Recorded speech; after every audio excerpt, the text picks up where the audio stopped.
तेलंगाना के इस छोर में यहाँ पे बेंसा आकर आप सभी हमारे मजबूत कार्यकर्ताओं से मिलकर आज भारतीय जनता पार्टी अगर इतनी मजबूत हुई है तो इसी कारण से हुई है कि देश के कोने कोने के अंदर हमारे योद्धा तैयार है देश के लिए लड़ने के लिए, पार्टी के लिए लड़ने के लिए, देश को मजबूत करने के लिए। आपको क्या लगता है यहां पर बेंसा में आप बैठे हैं, पार्टी के लिए लड़ रहे हैं, देश के लिए लड़ रहे हैं, आपको कोई याद नहीं करता? आपको पूरी तरह याद करते हैं। और इसीलिए आज तेलंगाना की 119 विधानसभा के अंदर एक विधानसभा के अंदर भारतीय जनता पार्टी के जो कार्यकर्ता है वो यहां पर पहुंचे हैं आपसे मुलाकात करने के लिए। इतना महत्व है आपका।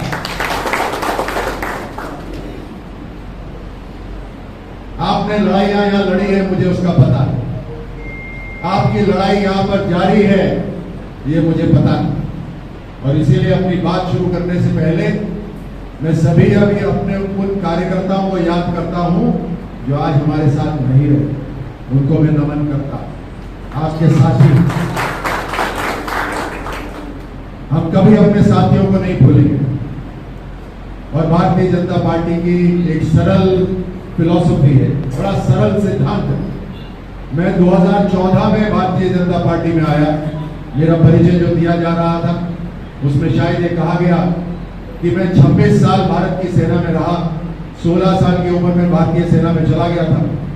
और जब मैं 2014 में जब मुझे चुनने का अवसर मिला कि देश की कौन सी राजनीतिक पार्टी में जाना है, तो मुझे एक क्षण भी इंतजार करने का, सोचने का समय मुझे नहीं चाहिए था, क्योंकि सेना के बराबर अगर कोई पार्टी है तो वो भारतीय जनता पार्टी।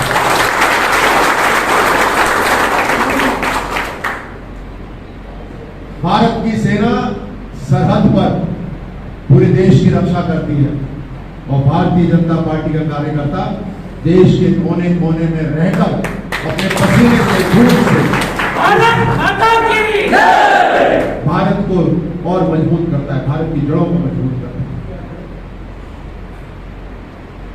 35 साल बाद आप सबकी ताकत से भारत के अंदर एक मेजॉरिटी की सरकार आई। आप सबकी ताकत से भारतीय जनता पार्टी के अंदर एक ऐसा लीडर जो उस समय मुख्यमंत्री थे और आज प्रधानमंत्री बने, जिन्होंने मात्र 8 साल के अंदर पूरे भारत का परचम दुनिया पे लहरा। ये बदलाव पिछले 8 साल के अंदर आपको नजर आया। पूरे देश के अंदर एक बदलाव मात्र 8 साल के अंदर। और न जाने आजादी को तो कितने साल हो गए। अगर इस तरह की लीडरशिप भारत में शुरू से होती तो भारत न जाने कहां से कहां पहुंचा। लेकिन शुरुआत देर से हुई, लेकिन सही हुई।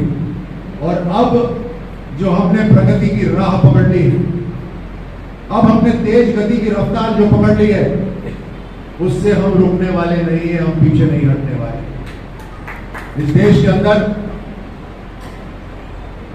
सदियों से बहुत से लोगों ने अपना बलिदान दिया है। दिया है, नहीं दिया बलिदान? बहुत से लोगों ने अपना बलिदान दिया है।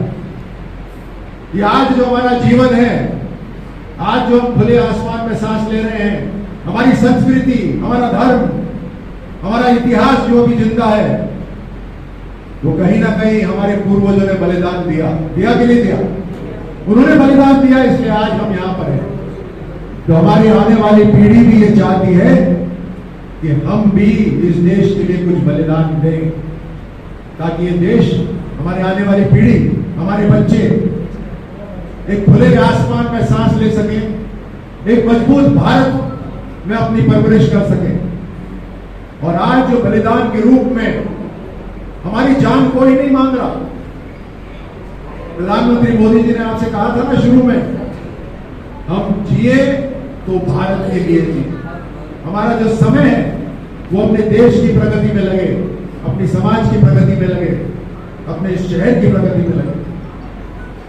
अगर हम ऐसा करते हैं तो हमारा देश अपने आप मजबूत होता है, हमारे आने वाली पीढ़ी को एक मजबूत भारत मिलता है। भारतीय जनता पार्टी के आप सभी कार्यकर्ता हैं, आपको हमारी फिलॉसफी, हमारे सिद्धांत बहुत अच्छी तरह पता है। एक सिद्धांत यह है कि जो भी व्यक्ति भारत को पहले मानता है उसका भारतीय जनता पार्टी में स्वागत है। भारत सबसे पहले, बहुत सरल, कोई कठिन नहीं, सबसे पहले भारत जो मानता है उसका भारतीय जनता पार्टी में स्वागत है। और दूसरा, हम काम करेंगे तो अंत्योदय का काम करेंगे। अंतिम व्यक्ति जो पंक्ति में खड़ा है, सबसे कमजोर व्यक्ति जो पंक्ति में खड़ा है, जिसको आज तक किसी ने हाथ नहीं पकड़ा, उसका हाथ हम पकड़ेंगे, कार्यकर्ता पकड़ेंगे और उसे आगे लेकर आएंगे। ये हमारा सिद्धांत है। सेना में एक कहावत है कि सेना उतनी ही मजबूत है जितना सबसे कमजोर व्यक्ति मजबूत है। तो आज भारत के अंदर भी हमें भारत को अगर मजबूत करना है तो हमें सबसे कमजोर व्यक्ति को मजबूत करना पड़ेगा। जितनी भी स्कीम है, जितनी भी योजनाएं हैं जो पिछले 8 साल में चलाई है प्रधानमंत्री मोदी जी ने, वो इसी को ध्यान में रखते हुए बनाई। आज जब आप गांव में जाते हैं, कोई गरीब इंसान मिलता है, वाकई में जिसके पास खाने के लिए कुछ नहीं, जिसके पास काम करने के लिए कुछ नहीं, जिसके बच्चे भी, उसका अगर पालन पोषण हो रहा है तो मेरे भारतीय जनता पार्टी के कार्यकर्ताओं की मेहनत से जो देश में सरकार बनी है, उस सरकार की योजनाओं की वजह से आज नीचे उसके पास साधन पहुंच रहे हैं।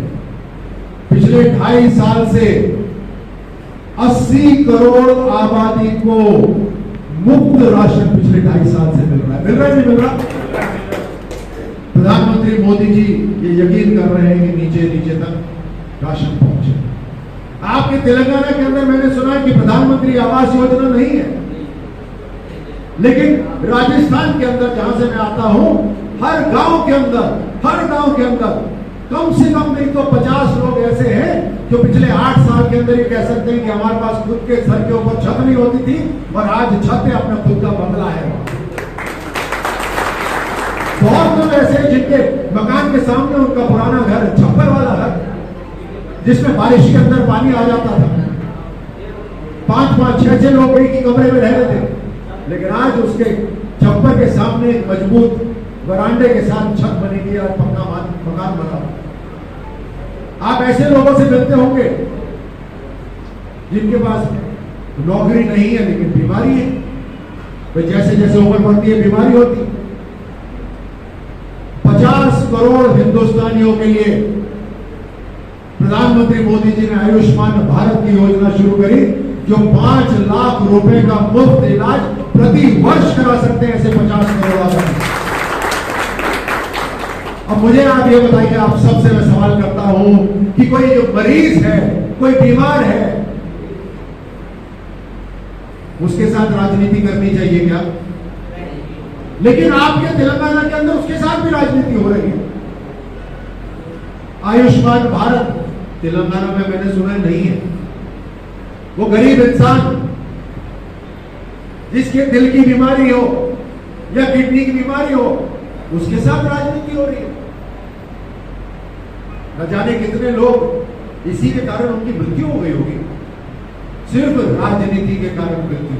परिवार को क्या जवाब देंगे? ऊपर जब हम सब जाएंगे तो क्या जवाब देंगे? राजनीति करते रहे। जब देश के प्रधानमंत्री ने, देश की सरकार ने ये साधन दिया है तो यहां देने में क्या कष्ट था? एक कष्ट इनको ये था कि इनकी कुर्सी छिन जाए। वो तो वैसे भी चिनेगी नहीं चिनेगी। आप सब जब अपने अपने क्षेत्र में जाते हैं, अपने अपने चौपाल में बैठते हैं, तो सीना ठोक के बोल सकते हैं कि मैं उस पार्टी का कार्यकर्ता हूं जिसने 8 साल के अंदर इतने बड़े देश की दशा और दिशा बदल डाली है। और अभी तो मात्र शुरुआत। छाती ठोक के बोल सकते हो कि मैं उस पार्टी का कार्यकर्ता हूं जो एक गरीब से गरीब इंसान जिसके पास खाने के पैसे नहीं हो, उसको हम मुफ्त राशन दे रहे हैं पिछले 2.5 साल से। मैं उस पार्टी का कार्यकर्ता हूं। आप बोल सकते हैं मैं उस पार्टी का कार्यकर्ता हूं जो गरीब इंसान जो अपना खुद का इलाज नहीं करा सकता, जो हो सकता है पैसे बचा ले अपने बच्चों के लिए और खुद मर जाए, मैं ऐसे परिवार का मुफ्त इलाज करा सकता हूं 5 लाख रुपए प्रति वर्ष में। ऐसे पार्टी का कार्यकर्ता हूं। आपको तो गर्व होना चाहिए सबको कि आज इतना बड़ा बदलाव जो पूरे देश के अंदर आ रहा है, जो गैस के कनेक्शन लग रहे हैं। मैं सुन रहा था अभी जिला अध्यक्ष को, गैस के कनेक्शन लग रहे हैं, मनरेगा में काम हो रहा है, बड़ी बड़ी सड़कें बन रही है। 2014 में एक दिन में 12 किलोमीटर सड़क बनती थी राष्ट्रीय राजमार्ग, आज की तारीख में 37 किलोमीटर सड़क बन रही है हर दिन। चाइना को क्या कष्ट है? चाइना पाकिस्तान को कष्ट यही है कि सरहद पे सड़कें नहीं बनती थी, पुलिये नहीं बनते थे, हमारी सेना बड़ी बड़ी तोपों को कंधे पे रख के ले जाती थी लड़ने के लिए। लेकिन आज 2014 के बाद प्रधानमंत्री मोदी जी जब से प्रधानमंत्री बने हैं, सरहद के ऊपर भारतीय सेना के मजबूती से पुलिया बन रहे हैं, सड़कें बन रही है। चाइना को कष्ट हो रहा है। कांग्रेस सरकार जब यूपीए होती थी, इनके जो रक्षा मंत्री थे उन्होंने सदन के अंदर पार्लियामेंट में कहा, वीडियो है आप देख सकते हो यूट्यूब के ऊपर, उन्होंने पार्लियामेंट में कहा हम सड़क और पुलिये इसलिए नहीं बनाते कि हमारे दुश्मन उसका इस्तेमाल नहीं कर रहे। अरे ये कॉन्फिडेंस है। हमारी सेना में कोई कॉन्फिडेंस नहीं है।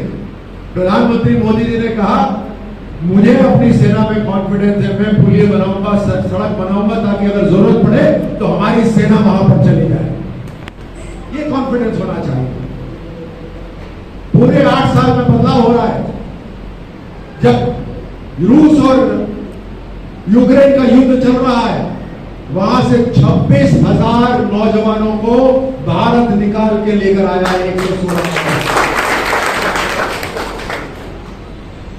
चाहे दुनिया की बात करें या गांव-गांव की बात करें, ऊपर से लेकर नीचे तक प्रधानमंत्री मोदी जी की सरकार ने देश में जो पैसा चोरी होता था उस पैसे को बचाया और उस पैसे से गरीब को खाना खिलाया, गरीब का इलाज कराया, गरीब के घर में छत बनाई।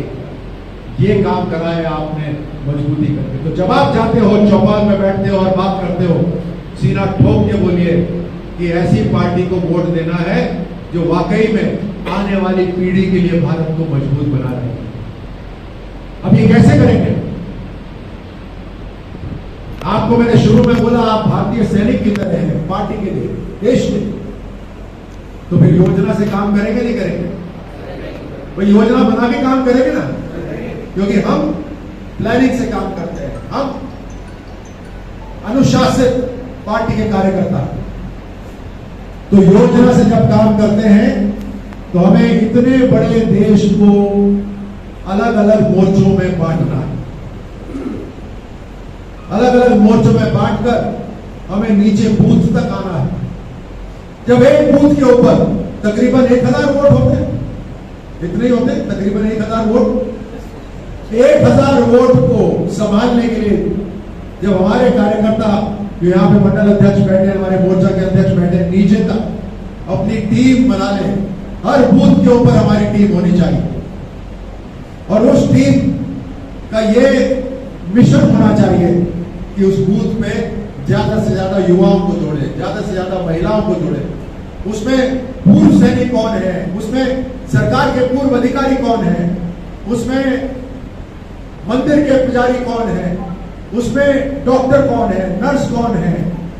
ऐसे ऐसे लोगों को चिन्हित करें, उनसे बातचीत करें। उन्हें भी तो अपने बच्चों के लिए काम करना है, नहीं करना। हर व्यक्ति अपने बच्चों के लिए काम